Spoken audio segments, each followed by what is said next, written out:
1997 کا ذکر ہے۔ میں ایک جگہ بیٹھا تھا، سامنے ٹی وی چل رہا تھا، آواز نہیں تھی۔ میں نے دیکھا ایک نوجوان ناچ رہا ہے، ڈانس کر رہا ہے ساحل پر، اور اس کے ساتھ 10-12 لڑکیاں وہ بھی ڈانس کر رہی۔ تو میں نے دیکھا بہت خوبصورت نوجوان ہے۔ مجھے خیال آیا یہ جو اتنی بڑی گمراہی میں ہے، اس کو ہدایت کیسے ملے گی، اور کون اسے جا کر اللہ کا پیغام سنائے گا۔ یہ وہیں بیٹھے بیٹھے ایک اس کی خوبصورتی اور جوانی پہ رحم آیا، ایک اس کے پلٹا کھانے کو میں نے بہت مشکل سمجھا۔ خیال آ کے گزر گیا، میں وہاں سے اٹھ گیا۔ کچھ دن اس کا نقش میرے دل دماغ پر رہا، پھر محو ہو گیا، مٹ گیا۔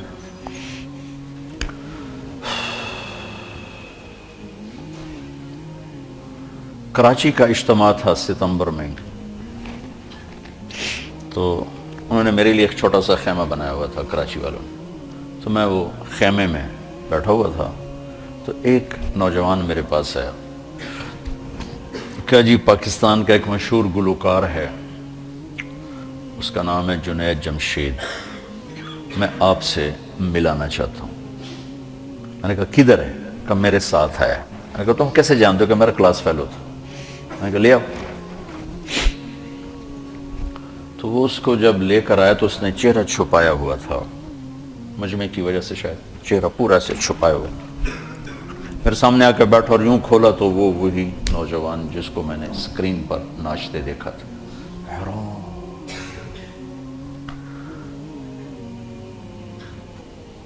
تو میں نے کہا آپ کا نام؟ کہا جی جنید جمشید۔ میں نے کہا کیا کرتے ہو؟ کہا میرا موسیقی سے تعلق ہے۔ میں نے کہا گاتے ہو یا بجاتے ہو؟ کہا جی میں گاتا ہوں۔ کہ یہ جو دل دل پاکستان ہے یہ میں نے گایا ہے۔ اچھا اچھا اچھا، وہ تو بہت مشہور ملی نغمہ ہے۔ کہاں جی وہ میں نے گایا ہے۔ اچھا، اس کے بعد میری اس سے کیا بات ہوئی، اب 20 برس ہونے کو ہیں، یاد نہیں، تاثر یاد ہے کہ اس نے آگے کیا جواب دیا۔ کہنے لگا میرا جی چاہ رہا ہے آپ بولتے رہیں اور میں سنتا رہوں، مجھے لگ رہا ہے جیسے کوئی میرے زخموں پہ مرہم رکھ رہا ہے۔ میرا ایک اور دوست بھی ہے، میں چاہتا ہوں میں اس کو بھی لے کر آؤں، سلمان،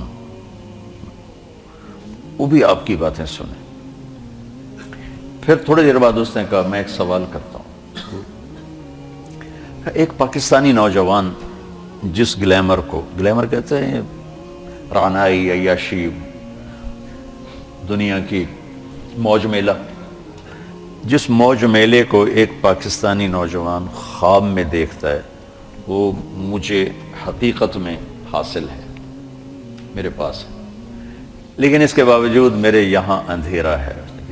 کیا یہ میرے یہاں اندھیرا ہے، یہ دل خالی ہے، مجھے یوں لگتا ہے میں وہ کشتی ہوں جس کا کوئی ساحل نہیں، جس کا کوئی گھاٹ نہیں، بے منزل مسافر ہوں۔ اچھا، بے منزل مسافر ہوں، یہ ایسا کیوں ہے؟ میری تو ہر خواہش پوری۔ میں نے کہا اللہ تعالیٰ نے انسان کو 2 چیزوں سے بنایا ہے، ایک جسم ہے، ایک روح ہے، ان دونوں کی ضروریات الگ الگ ہیں۔ جس کی ضرورت پوری نہیں ہوگی وہ فریاد کرے گا۔ جسم کو روٹی چاہیے، پانی چاہیے، ضروریات زندگی چاہیے، ان میں سے جو چیز بھی اس کو نہیں ملے گی وہ فریاد کرے گا۔ روح نہ عورت کو جانتی ہے، نہ روٹی کو جانتی ہے، نہ پانی کو جانتی ہے، نہ موسیقی کو جانتی ہے۔ روح ایک اللہ کا امر ہے جو صرف اللہ کو جانتا ہے، اسے اللہ چاہیے، اسے اللہ کا رسول چاہیے۔ تو جسم کو روٹی نہ ملے تو وہ پریشان ہوتا ہے، روح کو جب اللہ اس کے رسول کا تعلق نہیں ملتا تو وہ پریشان ہوتی ہے، پھر وہ پریشانی ویرانی بن کر جسم پہ طاری ہوتی ہے۔ پھر ہم اس کو دور کرنے کے لیے اس سے اور بڑی عیاشی میں جاتے ہیں کہ شاید ابھی کچھ کمی ہے، وہاں اس کی بھوک اور بڑھتی ہے، وہ اور فریاد کرتی ہے۔ پھر ہم اس سے بڑی عیاشی میں جاتے ہیں، پھر اس کی بھوک اور بڑھتی، وہ اور فریاد کرتی ہے۔ اس قسم کا مضمون تھا، اس وقت ذرا تفصیل سے تھا، خلاصہ یہ۔ اور میں نے کہا اس کی مثال ایسے ہے کہ درد ہو اس گھٹنے میں اور دوا لگے اس گھٹنے میں، تو دوا بھی جا رہا ہے اور درد بھی نہیں جا رہا۔ دوا لگ رہا ہے، درد نہیں جا رہا، کیوں؟ جہاں درد ہے وہاں دوا نہیں، جہاں دوا لگ رہا ہے وہاں درد کوئی نہیں، تو آرام کیسے آئے گا؟ تو یہ بے چینی، کرب، یہ تو روح میں ہے اور ہم اسے دور کرنا چاہتے ہیں۔ جسم کی ضرور موسیقی، کھانا پینا، 5 اسٹار ہوٹل، گلیمر، موج میلہ، پروٹوکول، یہ تو سب جسم کی چیزیں، روح کو ان سے کیا سروکار؟ لیکن جس دن اسے غذا ملے گی، ایک دم منزل بھی ملے گی، راستہ بھی نظر آئے گا، ساحل بھی نظر آئے گا، گھاٹ بھی نظر آئے گا، اور منزل مقصود کا بھی پتہ چل جائے گا۔ تو یہ ہماری پہلی ملاقات تھی، اور میں نے غالباً کہا کہ آپ کچھ تبلیغ میں جانا شروع کریں، 3 دن لگانا شروع کریں۔ کہنے لگا میں کیسے لگاؤں، میں تو گاتا ہوں، ناچتا ہوں، ڈانس کرتا ہوں، تبلیغ کس منہ سے کروں؟ کعبہ کس منہ سے جاؤ گے غالب، شرم تم کو مگر نہیں آتی۔ میں نے کہا یہ تو دوا ہے، تو پہلے دن دوا کھانے سے آرام آتا ہے؟ مسلسل دوا کھاتے کھاتے کھاتے بیماری دبنا شروع ہوتی ہے اور اللہ تعالیٰ اسے ٹھیک کر دیتا ہے۔ یہ دوا ہے، تم شروع کرو، اس کو سوچو مت کہ میں ناچ رہا ہوں، گا رہا ہوں، چلو ٹھیک ہے۔ کوئی قبولیت کی گھڑی تھی اس نوجوان کی، اس نے 3 دن شروع کر دیا۔ یہ جمشید اس کا کلاس فیلو تھا، یہ اس کو سب سے پہلے سلام دعا، یہ تبلیغ میں لگا تو اس کو اپنا اس کا خیال ہے، اس کو ملنا شروع کیا۔ پھر ایک جگہ پر آ کر وہ رک گیا، آگے نہیں لے جا پا رہا، تو اللہ نے اس میں مجھے ذریعہ بنایا، مجھے ڈالا۔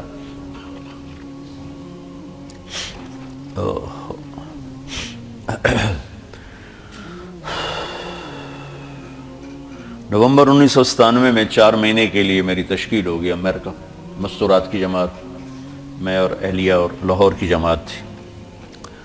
میں لاس اینجلس میں تھا، تو میں نے اسے فون کیا، تو اس زمانے میں یہ CLI پر نمبر نہیں آتا تھا، تو اور یہ اتنے موبائل فون یہاں اتنے تھے بھی نہیں، دوسرے فون تھے، تو میں نے اس کا فون نمبر لے لیا تھا، تو میں نے اسے لاس اینجلس سے فون کیا۔ کہنے لگا آپ کہاں سے بول رہے ہیں؟ میں نے کہا میں امریکہ میں ہوں، لاس اینجلس میں۔ کہنے لگا نہیں، میں نے کہا وہیں سے ہوں۔ کہا قسم اٹھائیں، قسم اٹھائیں۔ میں نے کہا چھوٹی سی بات پہ کیسے قسم اٹھاؤں؟ کہا نہیں یہ بہت بڑی بات ہے۔ میں نے کہا کیوں؟ میں ساری دنیا پھرتا ہوں، کبھی اپنی بیوی کو فون نہیں کیا، اب مجھے فون کیسے کر رہے ہیں؟ میں نے کہا یار تم سے محبت ہو گئی تھی اس لیے فون کر رہا ہوں، بس اس ایک فون نے نا اس کے دل میں میری محبت ڈالی۔ ہاں، خواجہ صاحب کہتے ہیں جاتے سجن کو کوئی دیکھ نہیں سکتا، اللہ کرے کوئی جاتے سجن کو کبھی نہ دیکھے، کیونکہ دل پارا پارا ہو جاتا ہے۔ پھر کسی اور کے بہانے کبھی ہائے کرتا ہے، کبھی آنسو بہاتا ہے، کبھی آہیں بھرتا ہے کہ اپنے محبت کو چھپانے کے لیے۔ بادن ہوا کا صبرت ام لم تصبر وبکاک ان لم یجر دمعک او جرا۔ متنبی۔ امر الفؤاد لسانہ وجفونہ فکتمنہ وکفا بجسمک مخبرا۔ تو اس پر اتنا اثر ہوا اس بات کا کہ انہوں نے مجھے امریکہ سے فون کیا، تو پھر میں اسے پورے سفر میں فون ملاتا رہا، اب یہاں ہوں، اب یہاں ہوں، اب کیا حال ہے، اب کیا حال ہے۔ تو اللہ نے اس کے دل میں میری محبت ڈال دی۔ پھر وہ چلے کے لیے نکلا، پہلے اس نے چلے لگایا، 3 چلے نے چلے لگایا، ریمنڈ آیا، ملا، میں نے بڑا پروٹوکول دیا، بہت پیار محبت، ہنسا کھیڑا۔ تو کرتے کرتے کرتے کرتے اس نے 3 چلے لگا لی، 3 چلے کے لیے نکل پڑا۔ یہ غالباً 2001 یا 2، اس کا مجھے پورا یاد نہیں ہے، تو اس وقت یہ 3 چلے کے لیے نکلا۔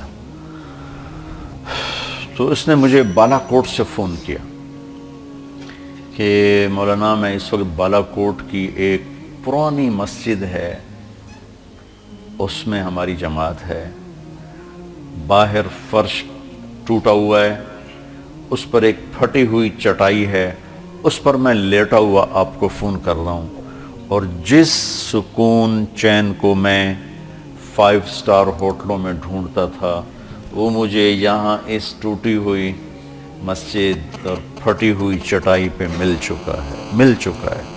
مجھے یوں لگ رہا ہے میں ہوا میں اڑ جاؤں گا، بعین ہی اس کے یہ الفاظ تھے۔ تو میں نے کیا جواب دیا یاد نہیں، لیکن غالباً میں نے یہی کہا کہ اب روح تک اس کی غذا پہنچ گئی تو موج ہو گئی۔ یہ اس نوجوان کا ابتدائی سفر تھا۔ اس کا ماضی کیا تھا؟ گلیمر کی دنیا میں، شوبز کی دنیا میں اتنا بڑا موسیقی میں سٹار آج تک نہیں پاکستان میں نہیں آیا، پاکستان میں کوئی نہیں آیا۔ اتنا بڑا نام کسی نے نہیں بنایا نہ کمایا۔ 3 چلے لگنے کے بعد اب اس کو کام تو کوئی آتا نہیں، بالکل سادہ، دنیا کے لحاظ سے کچھ پتا نہیں، بہت ہی سادہ۔ جب اس نے پہلی البم بنائی نا، البم نعتوں کو وہ جو تھی، ہاں پہلی البم بنائی نا جلوہ جانا، تو مجھ سے کہنے لگا میں نے البم بنائی ہے تو میں سوچ رہا ہوں میں اس کا نام کیا رکھوں۔ میں نے کہا کیا رکھو؟ کہ میں سوچ رہا ہوں عمل میں بالمعروف نہیں انل المنکر رکھ۔ تیری عقل کو سلام، ارے بے وقوف، یہ کوئی رکھنے کا نام ہے؟ کہنے لگا پھر آپ بتائیں۔ میں نے کہا اس کا نام رکھو جلوہ جانا۔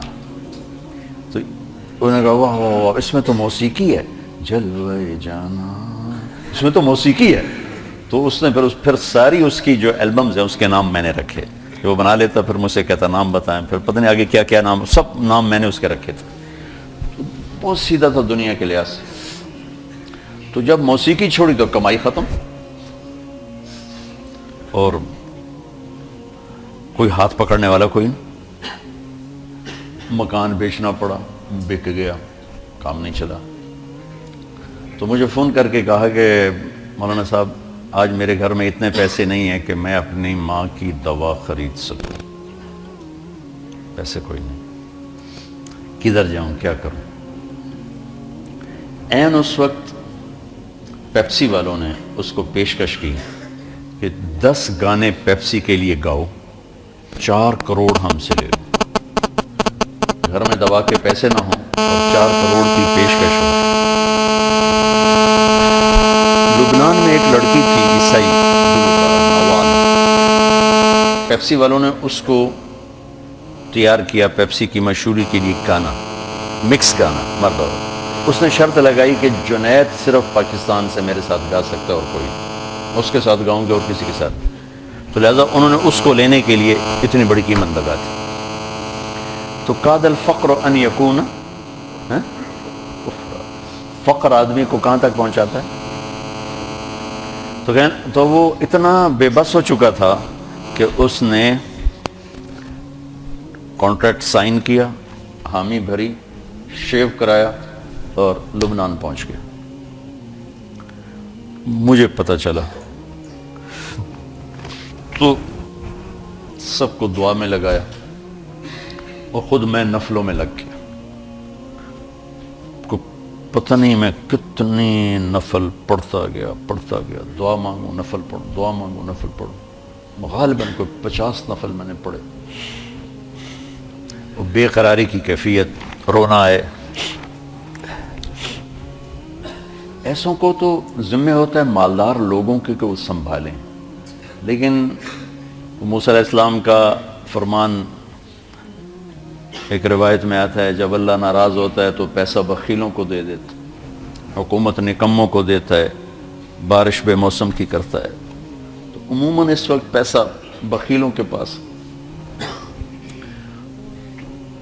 تو جب وہ وہاں پہنچا اور انہوں نے اس کو ہوٹل میں ٹھہرایا، ادھر ہم کچھ نہیں، اوپر والے کا نظام تھا، پتہ نہیں کیا چیز ذریعہ بنی۔ میں ایسی دعویٰ کروں کہ میں نے دعا کی، میں نے نفل پڑھے، اللہ مجھے بڑے دعوے سے بچا۔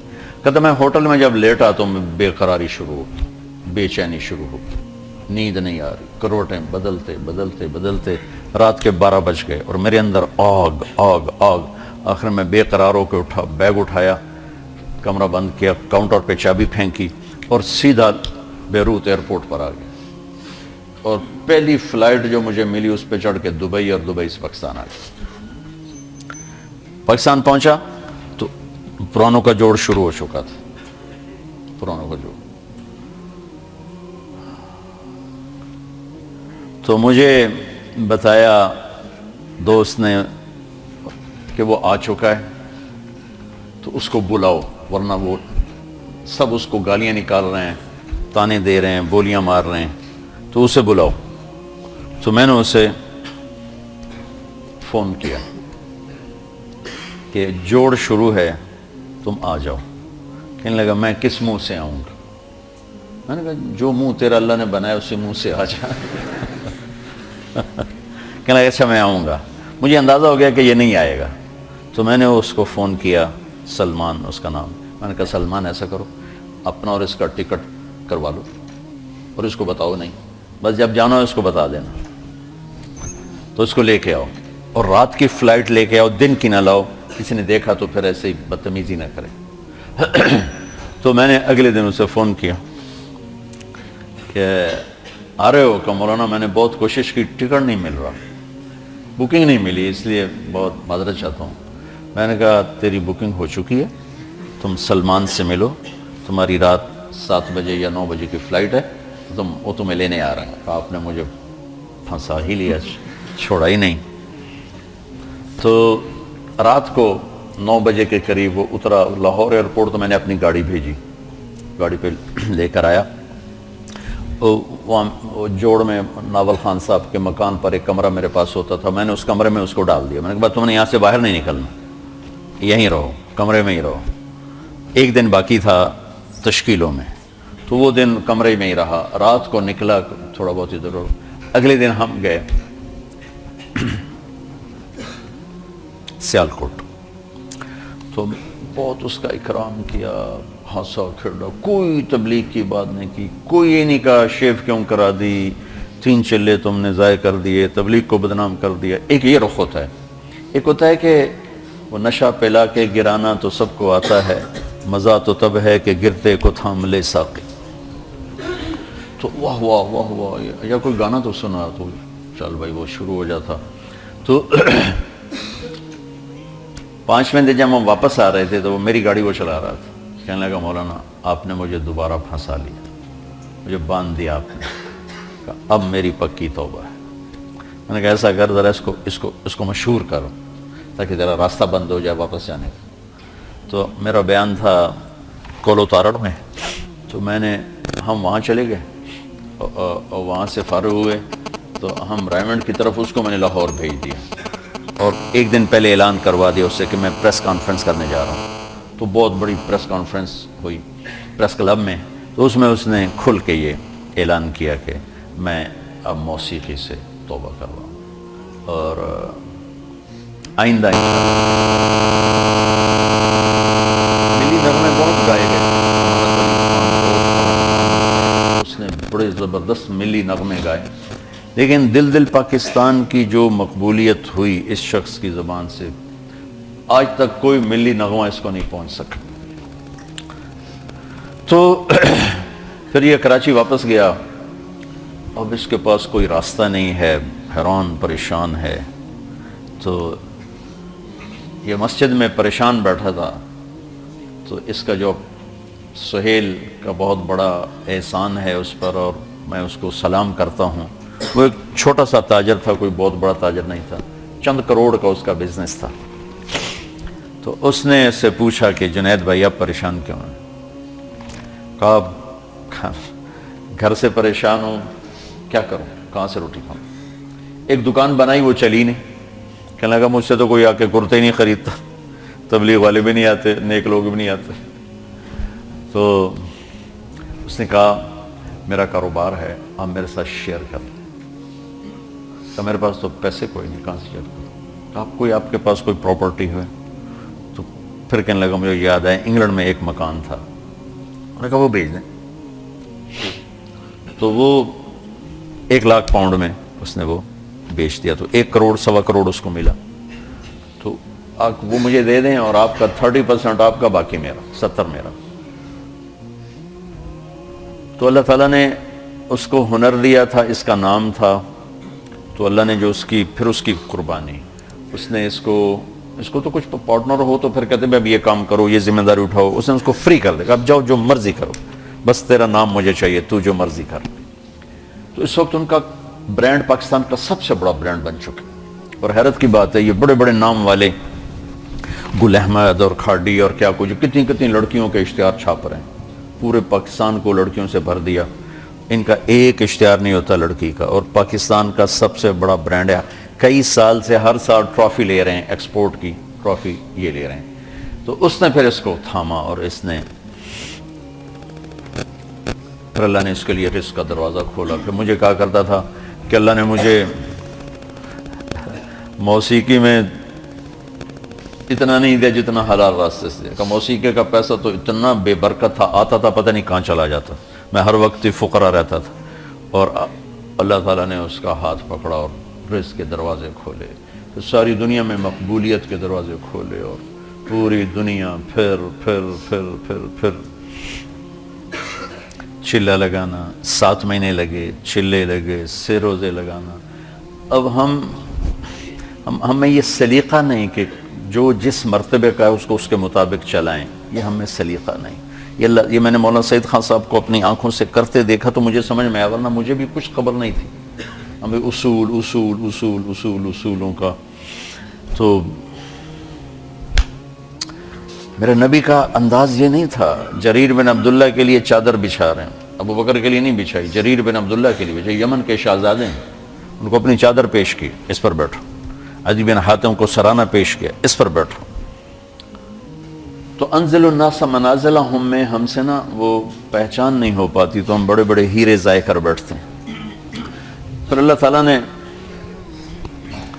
اس کا جانا جلدی لکھا تھا، میں گیا جمعے کو ان کے ہاں، تو اس کی بیگم بہت رو رہی تھیں، وہ کہہ رہی تھیں کہ مجھے آج کل کہہ رہا تھا کہ دیکھو عائشہ میرے پاس ٹائم تھوڑا ہے، جلدی کر لو بچوں کی شادیاں، اور دیکھو تم ناراض نہ ہونا، میں نے اللہ سے اب اس کے راستے کی شہادت مانگی ہے، تو تم پریشان نہ ہونا میرے بعد، میرے بچے تمہاری خدمت کریں گے، سہیل بھائی تمہاری ضرورتوں کا خیال رکھیں گے، میں نے اللہ سے شہادت مانگی ہے، مجھے لگتا ہے میری عمر بس 52 سال ہی ہے، 52 سال کی عمر میں انتقال ہو۔ تو کہنے لگی میں نے اس سے کہا تیری ماں 75 سال کی عمر میں مری، تیرا باپ 80 سال کی عمر میں مرا، تو کیوں ابھی سے موت کر رہا ہے؟ کہتا بس مجھے لگتا ہے میرے 52 سال ہی ہیں، لہٰذا پریشان نہ ہونا میرے بعد، اللہ تمہیں ضائع نہیں کرے گا، تمہارے بچے تمہاری خدمت کریں گے، سہیل بھائی تمہاری ضرورتیں دیکھیں گے۔ تو میں نے اپنے اللہ سے مانگا کہ میں اس کے راستے میں اپنی جان دوں، تو کہاں سے تقدیر نے اس کو اٹھایا،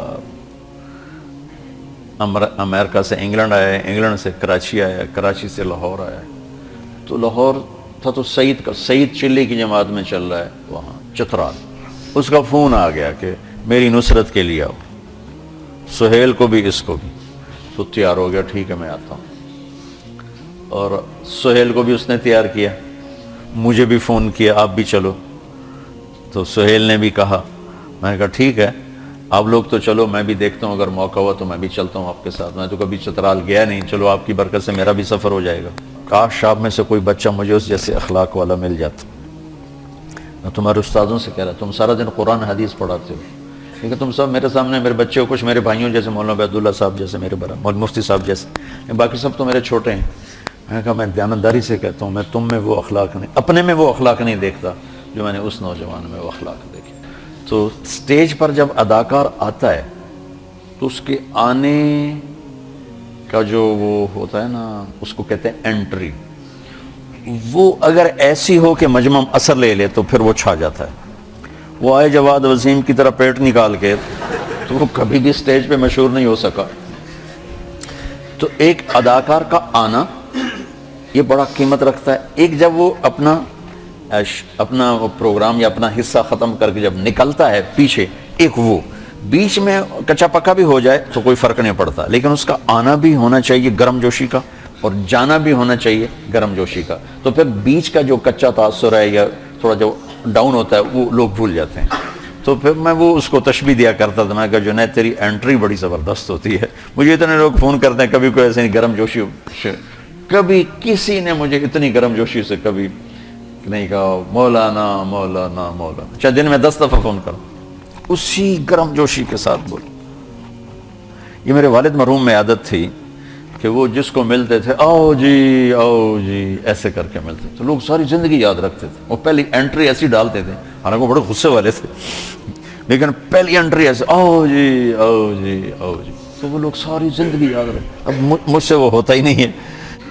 یہ توجہ فرمانی ہوتا، توجہ کہاں سے ہے؟ وجہ، چہرہ میری طرف کرو، چہرہ توجہ اپنے چہرے کو میری. اس لیے تو میرے نبی اذا التفت التفت جميعا، یوں نہیں کرتے تھے، یوں نہیں کرتے، یوں کرتے تھے پورا، اور یوں ہوتے تھے پورا. ایسے نہیں ہوتا تھا کہ یہ اتنا اثر ڈالتا ہے کہ میری اتنی خدمات اس نے ایسے کر دی، اور صرف میرے باپ کا یوں کرنا اس نے 100 کر. یہ جنید میں صفت تھی، کوئی انکار نہیں، ہر وقت بشاشت. کروڑوں روپے کماتا تھا اور 1 روپے کی زکوٰۃ فرض، ایسے دیتا تھا، ایسے دیتا، ایسے ایسے، ہر وقت اس کی جیب سے ایسے نکلتے تھے اور اپنی بیگم سے کہا ابھی کہ دیکھو مجھے لگتا ہے میرا وقت قریب آ چکا ہے، تو میرے بعد ہاتھ نہ روکنا، اللہ کے واسطے خرچ کرتے رہنا، ہاتھ نہ روکنا. تو بچوں بڑا صدمہ دے کر گیا ہے. میں کہہ رہا تھا ایک شعر ہے بڑا پرانا گھسا پٹا سا، ہر کوئی اپنے مردے پر فٹ کر دیتا ہے، لیکن مجھے پہلی دفعہ یہ شعر بڑا وزنی نظر آیا اور بڑا بھرپور نظر آیا. اور اس شعر کا اگر کوئی مصداق ہے میری اس زندگی میں تو وہ جنید بنا ہے. بچھڑا کچھ اس صدا سے کہ رت ہی بدل گئی، وہ ایک شخص سارے شہر کو ویران کر گئے. میں اس پر فٹا تھا. میں نے اور کسی شخصیت پر ایسا ماتم نہیں دیکھا، ایسا رونا دھونا نہیں دیکھا. میرے عزیزو دیکھو، میں تمہارا استاد تو کوئی نہیں ہوں، کیونکہ میرا پڑھانا تو ہوتا نہیں، تمہارے استاد بیٹھے. اب میں سبب ہوں اس سارے، اللہ نے مجھے سبب بنایا آپ بچوں کے جمع ہونے کا، یہ ایک سسٹم کا.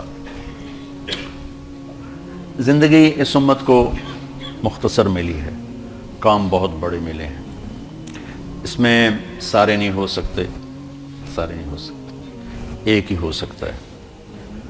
ایک سے مراد ہے یعنی جو زیادہ اہم ہیں ان میں لگا جا سکتا ہے.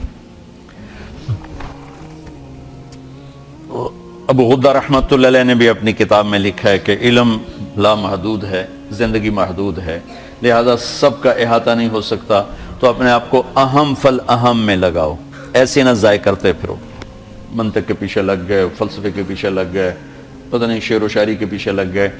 وہاں لگو جہاں کچھ کما سکو. آپ میری سب سے قیمتی متاع ہو. میرا اپنی معیشت پہ کوئی محنت نہیں، اس لیے میرا اس سے کوئی تعلق نہیں بن سکا. گھر میں میرا رہنا واجبی سا. میری محنت جو بھی ہے، ٹوٹی پھوٹی محنت کا لفظ تو کہنا ہی توہین ہے، جو بھی گزری آوارہ گردی گزری، اب جیسے بھی گزری، جوتیاں چٹ کھاتے گزری. تو اب لوگ نا میرا سرمایہ ہو. اور جب آدمی کے پاس سرمایہ تھوڑا ہو نا تو وہ چاہتا ہے کسی اچھے کاروبار میں لگے تاکہ پروفٹ زیادہ ہو. جس فصل میں منافع زیادہ ہو وہ لگاتے ہیں. بازار میں جو سودا زیادہ بکتا ہو وہ رکھتے ہیں. تو جنید کی موت نے پھر میرے اوپر تبلیغ کی ہیبت طاری کر دی کہ ایسے ہیرے لاکھوں کروڑوں پڑے ہوئے ہیں. خانقاہ والے چل کے نہیں جاتے، مدرسہ والے چل کے نہیں جاتے، تبلیغ والے چل کے جاتے. جو انبیاء کی سنت، جو انبیاء کا شیوا ہے کہ گالیاں کھا کے پھر دستک دیں. یوں بیٹھنے والوں کو سنانا. اصابعہم فی آذانہم اور واستغشوا ثیابہم. کون سنائے گا؟ کسی میں طاقت ہے؟ اللہ کے بندے نوح علیہ السلام نے 950 سال ایسی قوم کو سنایا. تو اللہ نے تحفہ کیا دیا؟ کل عالمین کو چھوڑ کر آپ کو سلام پیش کرتا ہے آپ کا رب. بے طلبوں میں جانا، ایسے ہیروں کو ڈھونڈنا. اچھا میں کبھی تقابل نہیں کرتا، میں متعصب نہیں ہوں کہ میں کہوں بس یہی ہے اور کچھ نہیں ہے۔ جہاں سے ایک آدمی کو بھی فائدہ ہو رہا ہے اس کو بھی سلام کرتا ہوں۔ تمام دین کی محنتوں کی میرے دل میں عظمت ہے، قیمت ہے۔ مجھے کسی ایک کو اختیار کرنا ہے تاکہ مجھے بھی فائدہ ہو، تو میں اس میں لگنا چاہتا ہوں جس کا نفع مجھے دنیا اور آخرت میں زیادہ ملے، چونکہ ٹائم بھی تھوڑا ہے، عمر بھی تھوڑی، اسباب بھی تھوڑے ہیں، کام بے شمار ہیں۔ تم خالی راستے سے پتھر ہٹانے پر بھی لگ جاؤ تو اللہ اس پر بھی بہت بڑی جنت عطا فرما دے۔ ایک واقعہ یاد آیا، ایک غلام جیلانی برق مرحوم تھے، پہلے تو وہ پرویزی ٹائپ تھے، پھر مولانا زید الحسانی رحمۃ اللہ علیہ کی صحبت کی تو فیض اللہ نے ان کو توبہ کی، توفیق بخشی، تو بہت بڑے ادیب تھے، قلم کے بادشاہ تھے۔ تو ان کی کتاب میں ایک واقعہ تھا کہ ایک شخص کسی عورت پہ عاشق ہو گیا، وہ ایک جادوگر کے پاس گیا کہ مجھے کوئی عمل کر کے دے، یہ میرے قابو میں آ جائے۔ اس نے کہا جاؤ پہلے 40 دن اللہ کی نافرمانی کرو، کوئی کام نیکی کا مت کرو حتیٰ کہ تیرا دل سیاہ ہو جائے، پھر میرا جادو اثر کرے گا۔ تو وہ نفس میں وہ کیا ہے، بیس العبد عبد ہون یضلہ، وہ ہے سب سے بڑا غلام، گندا غلام جس کو خواہش کھینچ رہی ہو۔ وہ کرتا رہا، 40 دن کے بعد اس نے آ کر کہا کہ میں نے کر دیا، اس نے عمل کیا، اثر نہیں ہوا۔ وہ کہنے لگا مجھے تو نہ خدا ہے ملا نہ وصال صنم، میرے تو دو میں گلنا گئی ہیں، تو میرے نال کی کیتا ہے؟ وہ کہنے لگا ادھر بیٹھ جا، سوچ 40 دن میں کوئی نیک کام کیا؟ کہنے لگا کوئی نہیں کیا۔ کہ میں نہیں مانتا، یہ ہو ہی نہیں سکتا، تو یہاں بیٹھ سوچ کوئی 40 دن میں نیک کام کیا؟ وہ سوچتے کہنے لگا اور تو کچھ بھی یاد نہیں، جا رہا تھا راستے میں پتھر پڑا تھا، میں نے ایک طرف کر دیا کسی کو ٹھوکر نہ لگی۔ تو جادوگر کی ہائے نکلی کہ لعنت ہے تجھ پر کہ تو ایسے کریم رب کا نافرمان ہونا چاہتا ہے جس نے ایک چھوٹی سی نیکی پر تیرے ایمان کو سلامت رکھا۔ کہ میرا جادو چلتا ہی اس وقت جب ایمان رخصت ہو جائے، تو توبہ کر اور میں کلمہ پڑھتا ہوں۔ اس لیے میری نظر میں دین کے کسی کام کا استخفاف نہیں، لیکن کیا فرض اور واجب برابر ہیں؟ بولو، واجب اور سنت برابر ہیں؟ سنت اور سنت غیر موقدہ برابر ہیں؟ نفل اور سنت برابر ہیں؟ تو میرے عزیزو، اس وقت جس جگہ تم طاقت لگا کے دنیا اور آخرت میں بہت بڑی کمائی کر سکتے ہو وہ تبلیغ ہے۔ اگر آپ دائیں بائیں کوئی ذکر میں چل پڑا، کوئی کتابیں لکھنے میں چل پڑا، یہ سارے میں سلام کرتا ہوں، واللہ میرے دل میں کسی کی کمی نہیں، یہ کلن علی خیر، کلن علی خیر۔ تو میں چاہتا ہوں اپنی طاقت تبلیغ میں لگاؤ، تبلیغ میں لگاؤ، تبلیغ میں لگاؤ۔ اور خاص طور پر یہ جو زمانہ تعلیم ہے، اس میں تو ہمارے اکابر طلبہ کو بیعت نہیں کرتے تھے، طلبہ کو ذکر نہیں دیتے تھے کہ تمہاری توجہ بٹ جائے گی۔ اور آج کل کا تو تمہاری وہ استعدادیں ظرفی بہت تھوڑے ہیں، شاید 2-4 دن کے بعد تم اپنے آپ کو خود ہی خلیفہ بنا کے بیٹھ جاؤ، اس کا بھی ڈر ہے۔ اور آج کل جو خلافت بٹ رہی ہے، میں درد سے کہہ رہا ہوں، کوئی تنقیدیں میرے اپنے ہیں، لیکن آج جو خلافت بٹ رہی ہے آنسوں کے سوا میں کچھ نہیں کر سکتا۔ تو دیکھو میں ہاتھ جوڑتا ہوں، اپنی طاقت کو تبلیغ میں لگاؤ۔ مجھے پتہ ہے ہر پھول کی قسمت میں کہاں ناز عروسہ، کچھ پھول تو کھلتے ہیں مزاروں کے لیے، ہر کلی پھول نہیں بنتی اور ہر دانہ درخت نہیں بنتا، چاہے مالی سارا زور لگا دے۔ مالی دا کم پانی لانا بھر بھر مشکاں پاوے، مالک دا کم پھل پھل لانا لاوے یا نہ لاوے۔ آہا کیا ہے، میاں محمد بخش جیسا شاعر پنجابی میں کوئی نہیں گزرا، اردو میں اقبال جیسا شاعر کوئی نہیں گزرا، اور پنجابی میں میاں محمد بخش جیسا شاعر کوئی نہیں گزرا۔ یہ وہ ارشاد فرما رہے ہیں، مالی دا کم پانی لانا بھر بھر مشکاں پاوے، مالک دا کم پھل پھل لانا لاوے یا نہ لاوے۔ میری تو تمنا ہے، ہم جب بیج ڈالتے ہیں تو ہماری تمنا ہوتی ہے ہر دانہ درخت بن کے نکلے اور ہر پودا پھلدار ہو کے نکلے، لیکن ایسا نہیں ہوتا۔ تمنا میری ضرور، تم تو ہوئی تھوڑے سے، کہ تم میں سے ہر ایک کے اندر پوری دنیا کے انسانوں تک اللہ کا پیغام پہنچانے کا جذبہ۔ جب تم یہاں سے فارغ ہو جاؤ، چاہے تم کتابیں لکھو، دارالفتاح میں بیٹھو، تم کسی خانقاہ میں بیٹھو، یہ سب کلن علی خیر میں نے پہلے کہہ دیا ہے، لیکن میں نے اپنی وجہ ترجیح بتا دی ہے کہ اگر اپنی طاقتوں کو تبلیغ میں کھپاؤ گے تو آپ کو اس کا بہت بڑا نفع واپس آئے گا۔ اس میں جنید جیسے ہیرے کتنے دریافت ہوں گے۔ تبلیغ کا کام طوائفوں کے کوٹھوں تک پہنچا، شراب خانوں تک پہنچا ہوا ہے، افریقہ کے جنگلوں میں پہنچا ہے، جہاں کبھی جب سے سورج انہیں دیکھ رہا ہے اور چاند بھی حیرت زدہ ہو کہ ان کی جہالت کو دیکھتا ہے، جنہیں دیکھ کر زمین آسمان روتے ہوں کہ یہ کیا ہیں، ان کانگوں کے جنگلوں میں تبلیغ پہنچی اور اسلام پہنچا۔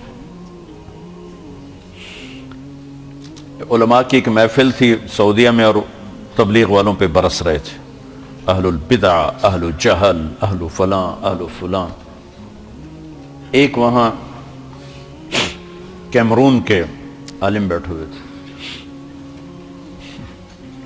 وہ جماعت لے کر گئے تھے کانگو کے جنگل میں، جہاں پہلی دفعہ ایک مخلوق ہے ہزاروں سال سے آباد، ننگے رہتے ہیں، ننگے، اتنے اتنے قد، مرد عورت، سوئی چبھے یا سانپ کاٹے، علاج جنگل سے ہے، باہر کی دنیا کو نہیں جانتے، کھانا پینا جنگل ہے، جنگل کے جانور ان کی غذا ہیں، جنگل کے پھل ان کی غذا ہیں۔ پہلی دفعہ وہاں جماعت گئی اور انہوں نے 300 آدمی مسلمان کیے، جو اب 5000 ہو چکے ہیں، اور اب اور پتہ نہیں آگے کتنے ہو چکے ہیں۔ تو مولانا صاحب نے تھوڑی سی کارگزاری سنائی، تو سارے علماء ایک دم محو حیرت ہو گئے، کہنے لگے بھائی ہمیں نہیں پتا تھا کہ یہ کام یہاں تک پہنچ چکا ہے۔ پھر اگلے سال ایک ان میں سے ان کا سردار حج پر آیا تو اس نے ان سارے علماء سے ان کو ملا کہ یہ اس کا ثبوت ہے، یہ حج کے لیے آیا ہوا ہے۔ میں آپ کے استادوں کو بھی بتا رہا تھا، لندن میں ہر سال ایک میلہ لگتا ہے جس میں پوری دنیا کے بڑے فنکار، بڑے ہر ایک نہیں، بڑے جواد وسیم جیسے نہیں، بڑے فنکار بڑے فنکار بلائے جاتے ہیں، اور اس میں جو پھر وہ ریٹنگ لیتے رہتے ہیں سارے ملکوں سے، پورے دنیا میں ٹاپ لیول کا جو سٹار ہوتا ہے اس کے لیے خیمہ درمیان میں نصب کیا جاتا ہے، اور اس پر اس کا سپر سٹار فلاں فلاں یہ ہوتا ہے، اور باقی خیمے چھوٹے چھوٹے چھوٹے چاروں طرف ہوتے ہیں، رہتے وہ ہوٹل میں ٹھہرے ہوتے ہیں، لیکن وہ اس میلے میں نمائندگی کے لیے ان کو چند گھنٹے وہاں بٹھایا جاتا ہے، پھر لوگوں کا آنا، پھر باقی گانا بجانا، یہ سب کا۔ میں جب پہلی دفعہ وہاں انوائٹ ہوا، مدعو کیا گیا، تو میں نے، میرا خیمہ لگا ہوا تھا، تو بیچ میں جو خیمہ تھا سپر سٹار وہ امیتابھ بچن تھا، اور سپر سٹار امیتابھ بچن۔ مجھے خیال آیا کیا میرا نام بھی کبھی آ سکتا ہے؟ تو میں نے خود ہی کہا کہ نہیں، تیری یہ اوقات نہیں کہ تیرا نام یہاں آئے۔ پھر 4 سال کے بعد میں جب اس میلے میں گیا تو میں دیکھ کے حیران ہوا کہ بالکل درمیان میں سپر سٹار جنید جمشید، وہ خیمہ میرے نام کا۔ یہ بلندی کی انتہا ہے، یہاں سے وہ چٹائی پر آیا، معمولی سفر میں، آج سارا ملک رو رہا ہے۔ اور اب آج صبح ہی ایک بچی نے کینیڈا سے فون کر کے مجھے رلا دیا، میں تو پہلی 4 دن سے رو رہا ہوں، تو اس نے پھر مجھے رلا دیا۔ میں نے ایسا غم کسی کی موت پہ نہیں دیکھا۔ میں 46 سال ہو گئے تبلیغ میں، بڑی بڑی مذہبی شخصیات گئیں، سیاسی دنیاوی شخصیات گئیں، کسی کے رونے پر اس طرح عوام، چھوٹے بڑے، مرد عورت، مالدار غریب فقیر، سندھی بلوچی بروئی پٹھان پنجابی، میں نے کسی کو ایسے روتا نہیں دیکھا جیسے اس کی موت پر دنیا روئی ہے اور روئے جا رہی۔ یہ وہ اعزاز ہے جہاں سے وہ چھوڑ کے آیا تھا۔ ابراہیم بن ادم رحمۃ اللہ علیہ جب حکومت چھوڑ کے جنگل کی راہ لی تو وہاں ایک درویش پہلے بھی اللہ اللہ کر رہا تھا، اس کو غیب سے کھانا آتا تھا. ان کا کھانا آیا تو انہوں نے ان کو دعوت دی کہ آئیے کھائیے, تو انہوں نے کہا نہیں آپ کھائیں, مجھے بھوک نہیں. انہوں نے اپنا کھا لیا, 2 روٹی اور کچھ ساتھ ترکاری. جب ابراہیم بن ادم کو بھوک لگی اور انہوں نے دعا کی تو پورا دسترخوان اتر آیا, بھرا ہوا.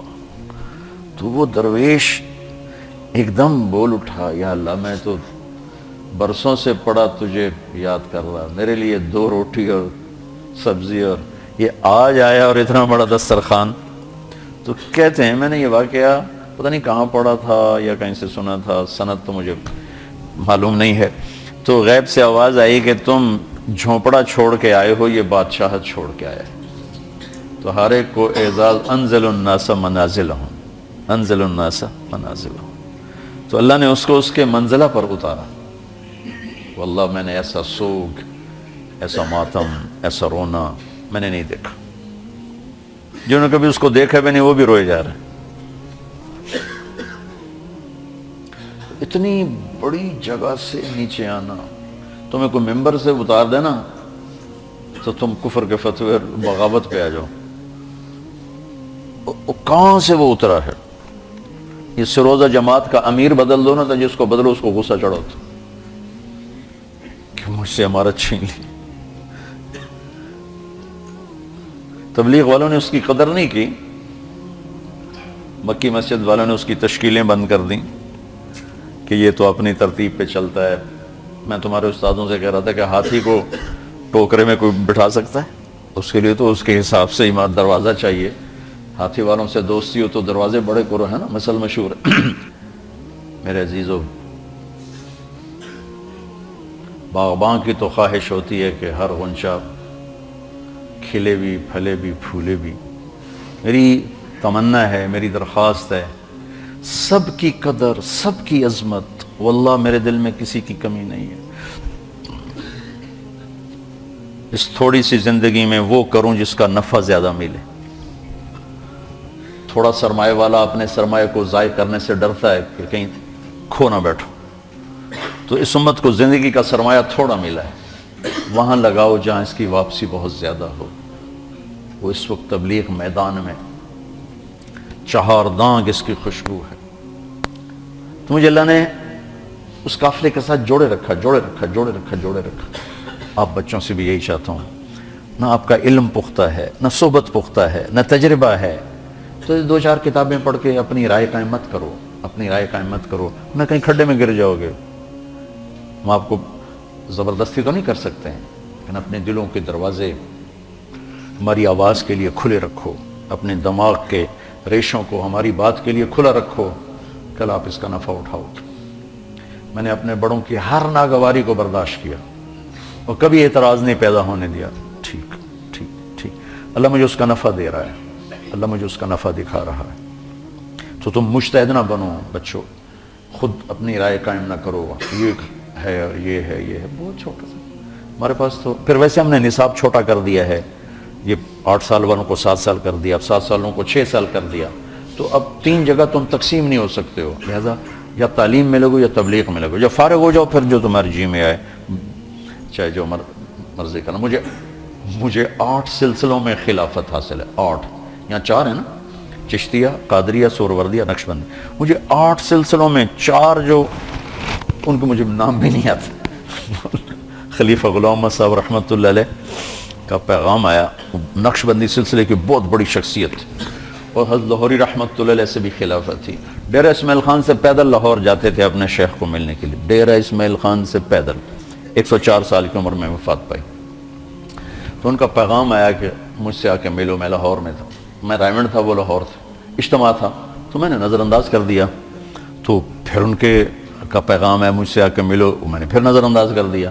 میں کہا حضرت مجھے تو تصوف کے الف بے کا نہیں پتہ. کہا بس میں نے آپ کو دینی ہے. پھر ادھر انگلی رکھ کے پتہ نہیں کیا کیا, پھر ادھر کچھ کیا سے سوراخ ہوا کہ نہیں ہوا یہ تو اللہ رسول جانے. پھر انہوں نے میری خلافت لکھوائی. 4 جو یہاں معروف ہیں, 4 اور جو میں نے پہلی دفعہ ہی سنے ہیں, وطن ان کے نام کہ کہیں وہ پرچہ پڑا ہوگا، میں نے سنبھال کے رکھا ہوا تو تھا، لیکن وہ میں ایسے ہی مجہول سا ہوں اپنی چیزوں کے بارے میں. تو 8 سلسلوں میں مجھے خلافت دی، لیکن میں تمہیں دیانتداری سے کہہ رہا ہوں تمہارا فائدہ تبلیغ میں لگنے میں ہے. مولانا یوسف لدھیانی صاحب رحمۃ اللہ علیہ نے مجھے خلافت دی، اور میرے لیے جو سب سے بڑی باعث برکت ہے نا، وہ سید نفیس الحسینی شاہ صاحب رحمۃ اللہ علیہ کی نسبت.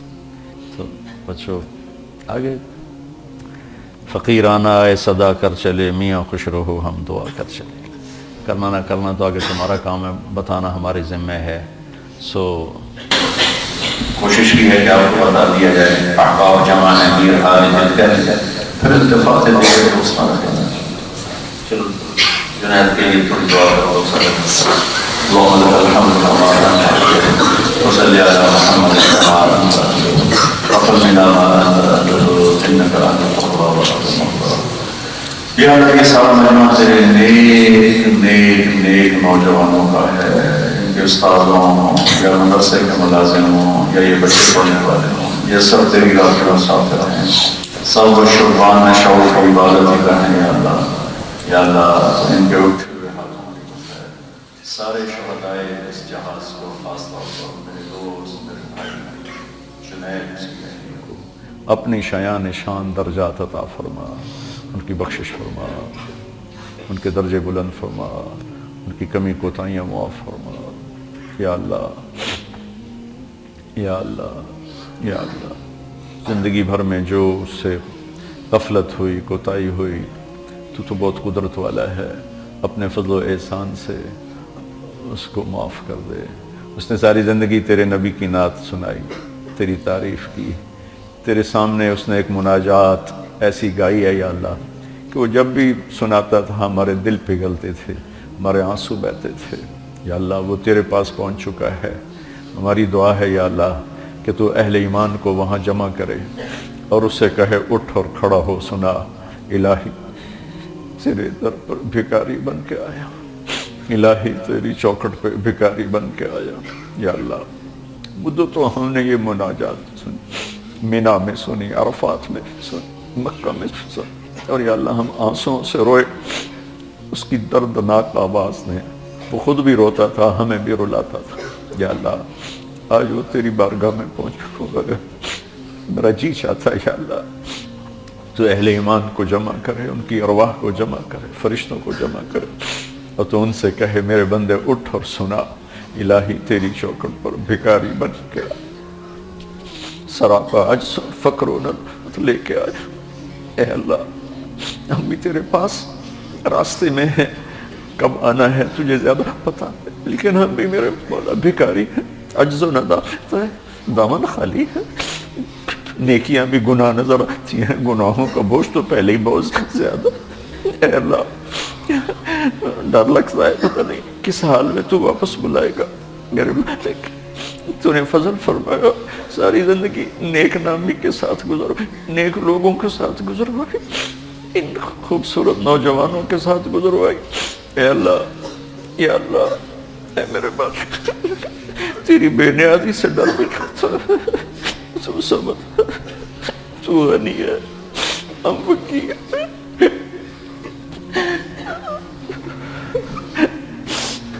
تجھے کسی کی ضرورت نہیں، ہم تیرے بغیر کچھ نہیں ہیں، تو ہمارے بغیر سب کچھ ہے. اے مالک تو نے یا اللہ فضل فرمایا، ایک زندگی کا لمبا عرصہ اس نیک راستے نیک نامی سے گزرو. یا اللہ اجعل خیر اعمالنا آخرہ وخیر اعمالنا خواتیمہ وخیر ایامنا یوم نلقاک فیہ. میرے مولا یا اللہ یہ سردی کا مہینہ ہے اور تھوڑے سے ہم مسجد میں جمع ہوئے ہیں، تپش اور گرمی سے ہمارا جسم یا اللہ بے حال ہو رہا ہے. جو تو نے قبر کے اندھیروں میں یا اللہ گرمی کو ڈال دیا، آگ کو ڈال دیا، یا سانپ بھی چھوڑا، کوئی جائے فراری کوئی نہیں. اے اللہ ہماری قبروں کو تنگ نہ کر، اندھیرا نہ کر، گرمی نہ کر. جو تیرے نبی کا فرمان کہ قبر جنت کا باغ ہوتی ہے، وہ باغ منا. ہم اس قابل تو نہیں ہیں، تیری رحمت تو اس قابل ہے نا یا اللہ. وہ غار والوں نے تو تجھے عمل پیش کیے تھے تو تو نے پتھر اٹھایا تھا، ہم بھی کیا پیش کرے یا اللہ؟ فقیر آدمی کیا پیش کر سکتے؟ اس لیے فقیر صدا لگاتا ہے اللہ کے نام پہ دے جا بابا، یا اللہ ہم بھی تجھ سے تیرے نام پہ تیری رحمت بخشش مانگتے ہیں، ہمارے پاس کیا ہے؟ کچھ بھی نہیں ہے، اے مولا یا اللہ ہمیں ننگے پن سے بڑی شرم آتی ہے، محشر کے دن تو کپڑے پہنائے گا جس کو چاہے، ان میں ہمارا نام بھی شامل کر، سورج کی گرمی ہمیں تڑپاتی ہے، کئیوں کو تو عرش کا سایہ دے گا، ہمیں بھی ان میں شامل کر، وَامْتَازُوا الْيَوْمَ أَيُّهَا الْمُجْرِمُونَ کی صدا تو لگانے والا ہے، اے اللہ تجھے تیرے حبیب کے حسنوں کا وقت، ہمیں مجرموں میں نہ کھڑا کر، تو سمجھاتا رہا ہم کوئی نہ سمجھے، تو بلاتا رہا ہم کوئی نہ آئے، تو نے پیار کیا ہم نے جفا کی، تو نے رزق دیا ہم نے یا نافرمانی کی، معافی دے دے، ہم تو کتے سے گرے ہوئے ہیں جو ہماری روکھی روٹی کھا کر بھی ساری زندگی دروازے پہ بیٹھ کے وفا کریں، تیری نعمتوں کی بارشیں موسلادھار، تیری عطا کی حد نہیں، ہماری جفا کی حد نہیں ہے، بس مہربانی کر دے یا اللہ، ان بچوں کو قبول فرما، ہمارے اس سلسلے کو قبول فرما، ہم سب کو اس دعوت کے مبارک کام میں قبول فرما، ہمارے مدرسہ کے اساتذہ، ان کے اہل عیال اولادیں، ہمارے مدرسہ کے ملازمین، ان کے اہل عیال اولادیں، ہم یہ بچے یا اللہ ہم سب پر عافیت کی چادر ڈال دے، رحمت کی چادر ڈال دے، محبت کی چادر ڈال دے، قبولیت کا تاج سر پہ سجا دے، دنیا میں بھی باعزت زندگی دے، خاتمہ بھی باعزت دے، واپسی بھی باعزت ہو، یا اللہ جب تیری بارگاہ میں پہنچیں تو وہ لمحہ، وہ گھڑی، وہ دن ہماری زندگی کا سب سے خوبصورت لمحہ ہو جب تجھ سے ملاقات ہو اور تو کہے جاؤ میں راضی ہو، ربنا آتنا فی الدنیا حسنہ وفی الآخرۃ حسنہ وقنا عذاب النار، وصلی اللہ تعالی النبی الکریم، آمین۔